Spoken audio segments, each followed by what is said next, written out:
Hello hi నమస్తే welcome to our channel. నేను మీ anchor వీసీని. ఈరోజు మనతో పాటు homeo specialist doctor Sridhar Reddy గారు మనతో పాటు ఉన్నారు.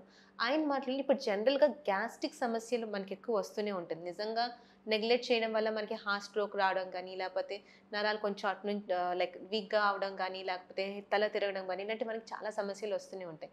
చలికాలం వల్ల లేకపోతే మనం తీసుకున్న ఫుడ్ వల్ల దేనికో రీజన్ అయితే తెలియదు కానీ గ్యాస్ ప్రాబ్లమ్స్ వస్తాయి. నిజంగా ఈ గ్యాస్ ప్రాబ్లమ్ సాల్వ్ అవుతుందా? అయితే దీనికి శాశ్వత పరిష్కారం ఏమైనా ఉందా ఏంటా అనేది డాక్టర్ మాటలో తెలుసుకుందాం. నమస్తే సార్. నమస్తే. సార్, ఈ కాలంలో చూసుకుంటే, ఈ కాలం ఏంటి, ఏ కాలంలో చూసుకున్నా సరే గ్యాస్ ప్రాబ్లమ్స్ అనేది వస్తూనే ఉన్నాయి. మన ఫాస్ట్ ఫుడ్ సెంటర్స్ దయ వల్ల అది ఇంకా చాలా స్పీడ్గా పెరుగుతూ ఉంది. దాంతో పాటు ఈ లైక్ లాక్డౌన్ వల్ల మనకి ఇంకా కంప్లీట్గా దాని గురించి నెగ్లెక్ట్ చేస్తుంది. చిన్న చిన్న ప్రాబ్లమ్స్ అని చెప్పి చిన్న చిన్న హోమ్ చిట్కాలు, యూట్యూబ్ వల్ల చిన్న చిన్న చిట్కాలు మనకు తెలుస్తూ ఉంటుంది.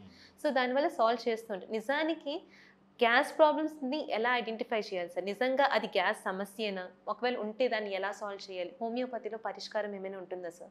సో మెయిన్గా ఈ గ్యాస్ట్రిక్ ప్రాబ్లమ్స్ అనేది వచ్చేదానికి ఫస్ట్ రీజన్ ఏంటంటే ఇర్రెగ్యులర్ డైట్, టైమ్లీ ఫుడ్ తీసుకోకపోవడం.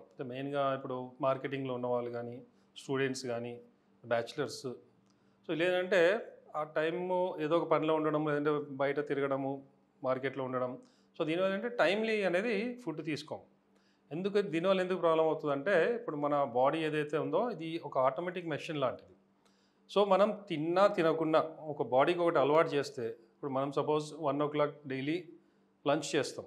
సో 1 o'clock 1:30 ఆ టైంలో తింటాం కాబట్టి మనం తీసుకున్న ఫుడ్ని అరగడానికి ఏమిటంటే బాడీ లోపల, స్టమక్ లోపల హైడ్రోక్లోరిక్ యాసిడ్ అనేది ఈ యాసిడ్ స్టార్ట్ అవుతుంది, తయారవుతుంది. ఆ యాసిడ్ ఏమవుతుందంటే మనం తిన్న ఆహారం మీద పనిచేసి దాన్ని అరిగిస్తుంది. సో డైజెషన్ అనేది ఆ విధంగా అవుతుంది. సో ఇప్పుడు ఒకరోజు మనము తినలేదు, ఆ టైంకి తినకుండా 3 o'clock తిన్నాము, నెక్స్ట్ డే 4 తిన్నాము, ఆ తర్వాత ఇంకోటి 1 o'clock తిన్నాము. సో ఈ ఇర్రెగ్యులర్గా అవ్వడం వల్ల ఏమవుతుందంటే ఇప్పుడు ఆ టైం ప్రకారం యాసిడ్ మాత్రం ఫామ్ అవుతుంది. ఎందుకంటే మనం తినే ఆహారాన్ని డైజెస్ట్ చేయాలి. సో మనం తినకుండా యాసిడ్ ఫామ్ అవుతుంది.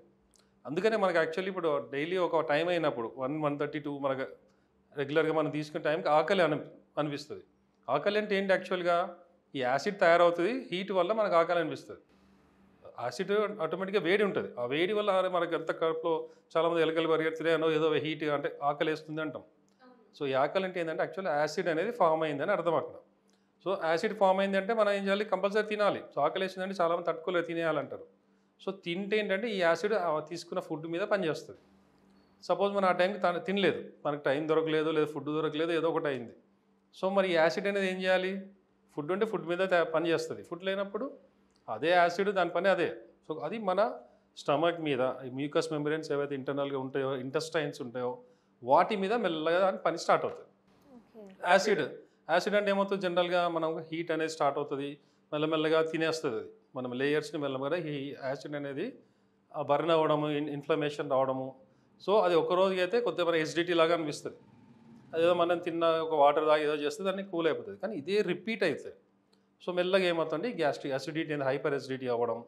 దాన్ని ఇంకా అలాగే మనం నెగ్లెక్ట్ చేస్తే అల్సర్స్ ఫామ్ అవుతాయి. సో అల్సర్స్ కానీ ఇవన్నీ గ్యాస్ట్రైటిస్ అంటాం. కొంతమందికి అలాగే ఇంకా నెగ్లెక్ట్ చేసి ఆ టైంలో చాలామంది ఏం చేస్తారు? బయట ఏది దొరికితే అది ఒక బజ్జీ తిన్నాము, సిగరెట్ కాల్చడం, ఒక టీ తాగడం చేస్తారు. దానివల్ల ఏంటంటే మెల్లమెల్లగా ఈవెన్ క్యాన్సర్ కూడా రావచ్చు. సో ఫస్ట్ రీజన్ ఏంటంటే ఇర్రెగ్యులర్ డైట్. సో ఇది ఫస్ట్ థింగ్. సో రెండోది, ఇప్పుడు మీరు ఇందాక అన్నట్లు ఫాస్ట్ ఫుడ్స్ మనకి ఏది పడితే ఆ టైంకి ఆకలి వేసినప్పుడు వెళ్ళి ఒక బేకరీలో ఏదో తినేయడము, ఒక సమోసా తినడం, బజ్జీ తినడము, లేదంటే పిజ్జానో ఏదో తినేస్తారు, ఒక టీ తాగుతారు. సో దీనివల్ల ఏమవుతుందంటే ఈ గ్యాస్ట్రిక్ ప్రాబ్లమ్స్, అజీర్తి రావడం, డైజెషన్ సరిగ్గా లేకపోవడం, గ్యాస్ ఫామ్ అవడము, కడుపు ఉబ్బడము, ఇలాంటివి జరగడము. ఆటోమేటిక్ ఏంటంటే డైజెషన్ సరిగ్గా కాకపోవడం. దాంతోపాటు ఇప్పుడు థమ్స్ అప్, స్ప్రైట్, దాంతోపాటు ఈ సాఫ్ట్ డ్రింక్స్ అనేది, కూల్ డ్రింక్స్ అవి ఇంకా డేంజర్. దాంట్లో ఉండే ప్రిజర్వేటివ్స్ కానీ, కెమికల్స్ కానీ, ఓవర్ షుగర్ ఉంటుంది దాంట్లో. సో సాఫ్ట్ డ్రింక్స్ ప్రతి ఒక్క దాంట్లో. సో దాని నుంచి ఏంటంటే ఫ్యాట్ కూడా, డైజెషన్తో పాటు ఫ్యాట్ వచ్చేయడం. ఫుడ్ తింటున్నప్పుడు, బిర్యానీ తిన్నప్పుడు జనరల్గా పెప్సీ కానీ స్ప్రైట్ కానీ తాగుతూ ఉంటాం. సో అది ఏంటంటే జనాలు మనకు అలవాటు చేశారు. సో బిర్యానీ తిండి థమ్స్అప్ తాగితే ఆహా చాలా బాగుంది అని ఎంజాయ్ చేస్తారు అందరూ. దానివల్ల తర్వాత ఏమవుతుంది ఎవరు పట్టించుకోరు. సో ఈ సాఫ్ట్ డ్రింక్స్, ఈవెన్ బిర్యానీ కూడా ఎప్పుడో ఒకసారి మంచిది, అది కూడా అవుట్ సైడ్ది. ఇంట్లో చేసుకున్న బిర్యానీ మీరు తినండి ఏం కాదు, బట్ అవుట్ సైడ్ వాళ్ళు దాంట్లో రకరకాలుగా వేస్తారు. అవన్నీ బాడీకి చాలా డేంజర్. ఎప్పుడో ఒకసారి తింటే ఏం కాదు. ఈ సాఫ్ట్ డ్రింక్స్ దాంతో ఇంకా డేంజర్ అది. సో దీంతో పాటు ఏంటి, మనకు ఫిజికల్ యాక్టివిటీ ఉండదు, మనకు టైం ఉండదు ఎక్సర్సైజ్ చేయడానికి. అది ఆటోమేటిక్గా డైజెషన్ సరిగ్గా కాదు, వాకింగ్ ఏం చేయరు, సో మోషన్ ఫ్రీగా ఉండదు. అదొక కాంప్లికేషన్. దానివల్ల ఆటోమేటిక్గా మోషన్ ఫ్రీగా లేకపోవడం, ఓవర్ హీట్ వల్ల ఈ పైల్స్ కానీ, ఫిషెస్ కానీ, ఫిస్టులా కానీ ఇవన్నీ స్టార్ట్ అవుతాయి. సో ఒకదానికొకటి ఇవన్నీ వచ్చేస్తాయి. అండ్ ఈ గ్యాస్ అనేది ఎక్కువైనప్పుడు అంటే ఇప్పుడు బేకరీ ఐటమ్స్ తిన్నప్పుడు, బజ్జీలు తిని ఏవో తిన్నప్పుడు ఏంటంటే గ్యాస్ అనేది ఏది ఉందో అది బయటికి వెళ్ళకుండా అది పైకి వచ్చేసి ఇదంతా హెవీ అయిపోయి పట్టేసినట్లే హార్ట్ స్ట్రోక్ లాగా వస్తుంది. చాలామంది ఏంటంటే హార్ట్ అటాక్ వస్తుంది, ఇంకా ఏదో వస్తుంది. సేమ్ మనకి ఎలా హార్ట్ అటాక్ వచ్చినప్పుడు ఇదంతా ఎలా వస్తుందో సేమ్ అలాగే వస్తుంది. సో దాంతో వీళ్ళు భయపడిపోయి వెళ్ళి ఈసీజీ తీపించడం, ఇంకేదో చేయించడం. సో ఇవన్నీ ఎందుకంటే మనం డైట్ సరిగా తీసుకోకపోవడం వల్ల, ప్లస్ ఇలా వచ్చినప్పుడు భయపడడం వల్ల కూడా హార్ట్ ప్రాబ్లం వస్తుంది. సో ఇవన్నీ మనం ఫస్ట్ ఆఫ్ ఆల్ అంటే డైట్ మెయింటైన్ చేయడం.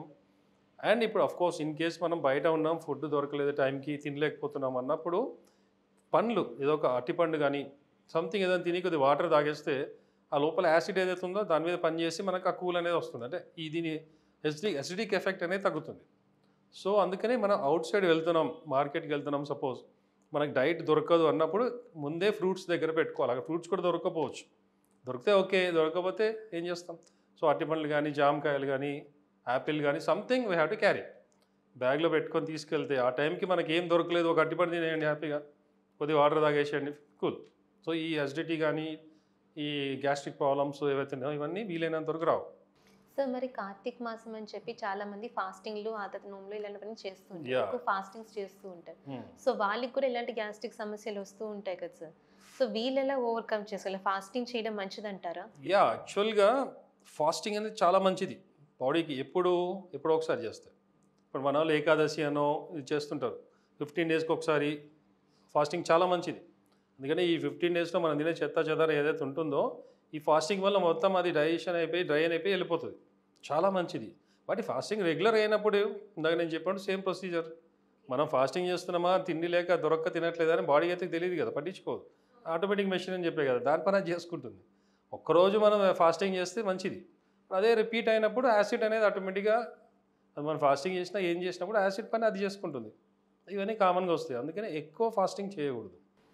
ఎప్పుడో ఒకసారి వారానికి ఒకసారి లేదంటే 15 డేస్కి ఒకసారి ఒకరోజు ఫాస్టింగ్ పెట్టుకొని, చాలామంది సాటర్డే డే అంతా తినకుండా ఈవినింగ్ ఫ్రూట్స్ తింటారు, ఓకే, దానివల్ల ఏం కాదు. అదే 2-3 రోజులు కంటిన్యూ అవుతే మళ్ళీ సేమ్ ప్రాబ్లం. సో ఫాస్టింగ్ అనేది కూడా ఎప్పుడో ఒకసారి పెట్టుకోవాలి. రెగ్యులర్ ఫాస్టింగ్ అనేది మంచిది కాదు. లేదంటే కొంతమంది ఏంటంటే ఫాస్టింగ్ అప్పుడు అంటే అన్నం కానీ ఇట్లాంటివి తినకుండా ఫ్రూట్స్ ఏవో తింటారు, వెజిటబుల్స్, అది ఓకే. అస్సలు తినకుండా ఉంటేనే ఈ యాసిడ్ అనేది ప్రాబ్లం అయ్యి ఎసిడిటీ అనేది ప్రాబ్లం.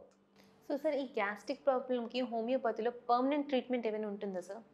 ఈవెన్ అసిడిటీ కానీ, హార్ట్ బర్న్ అంటాం మేము, అది కానీ, గ్యాస్ ప్రాబ్లం కానీ, అల్సర్స్ ఉన్నా కూడా, ఈవెన్ స్టమక్ క్యాన్సర్ ఉన్నా కూడా మేము ఇచ్చే కాన్స్టిట్యూషనల్ ట్రీట్మెంట్ వల్ల గ్యారంటీ తగ్గుతుంది.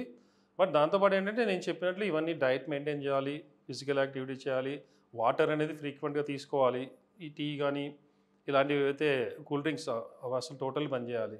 ఇవి మెయింటైన్ చేస్తూ ఎంత సీరియస్ ప్రాబ్లం అయినా గ్యారంటీ తగ్గుతుంది, పర్మనెంట్ తగ్గుతుంది.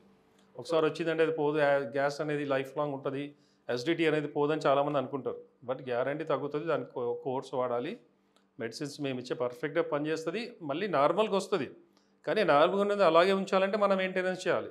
నార్మల్గా వచ్చింది కానీ మళ్ళీ మనం ఇర్రెగ్యులర్ డైట్ చేస్తూ మళ్ళీ చెదారం తింటే మళ్ళీ వస్తుంది. సో మేము ఇచ్చిన ట్రీట్మెంట్కి తగ్గిన తర్వాత మేము చెప్పినట్లు మెయింటైన్ చేస్తే లైఫ్ లాంగ్ ఈవెన్ 90 years వచ్చినా కూడా వాళ్ళకి ఏం కాదు. Thank you sir, thank you so much. నిజంగా గ్యాస్ట్రిక్ ప్రాబ్లమ్స్ ఉన్న వారికి చాలా మందికి ఇది మంచి సొల్యూషన్ అవుతుంది sir. Thank you so much sir. So చూసారు కదా వ్యూస్, గ్యాస్ట్రిక్ ప్రాబ్లమ్స్ వస్తే ఇలాంటి సొల్యూషన్స్ మీరు పాటిస్తే ఖచ్చితంగా మీ గ్యాస్ ప్రాబ్లమ్స్ అన్ని తగ్గుతుంది. మీకు ఈ వీడియో నచ్చినట్టయితే లైక్ చేయండి, షేర్ చేయండి, సబ్స్క్రైబ్ చేయండి. Thank you.